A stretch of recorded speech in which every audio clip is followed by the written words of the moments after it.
Do people love you for who you are or for what you do? This is uncomfortable to consider.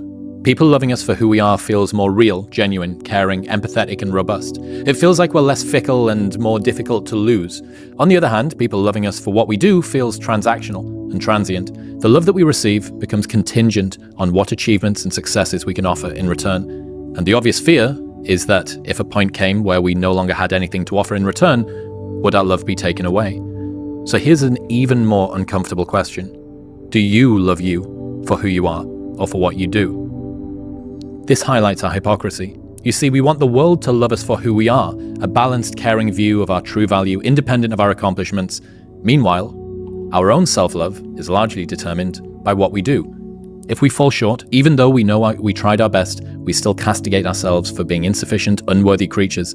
So we want the world to show up for us in a way that we are often not prepared to show up for ourselves. You demand more than this. Demand it of yourself.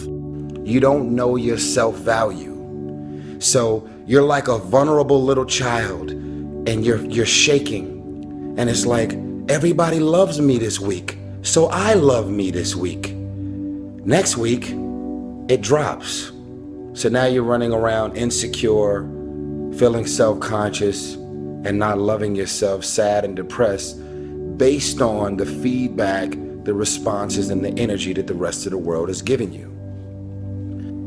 And I feel like once you truly become yourself, once you allow yourself to sort of seep through your own cracks, that's when life becomes blissful. That's when life becomes worth living. That's when it becomes something beautiful. Because you're no longer restrained by, your first prescribed identity or this first idea of yourself. Instead, you get to live in a reality that you choose. And that's not saying be delusional. That's not saying don't hold on to who you are. That's saying let yourself go. I believe that self-discipline is the definition of self-love. That when you say that you love yourself, that means that you have behavior towards yourself that is loving. It's like you say to yourself, hey man, look, I know you want to eat that pizza and it'll be really good, but I can't let you eat that, man, because if you eat that pizza, you're going to feel like shit, and I love you too much to let you eat that. I love me. So the day that you decide to stop loving me, I'm not gonna love myself any less. I believe in me. If you stop believing in me, I'm not gonna believe in myself any less. If you believe that I'm irrelevant, that no one is checking for me, and that I don't mean anything to the world, because you think or believe that about me, it doesn't mean that I'm gonna believe it about myself. See, the day that you start living your life according to everybody else's opinion is the beginning of the end.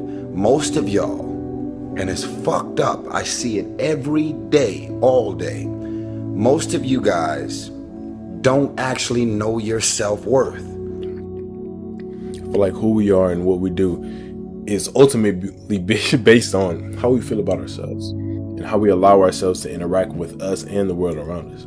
And the longer we wait to truly address who we are and truly address the problems that tend to pick at us, the longer we're going to be stuck being the person we don't like. How long are you going to wait till you start living your life? How long are you going to wait for life to happen?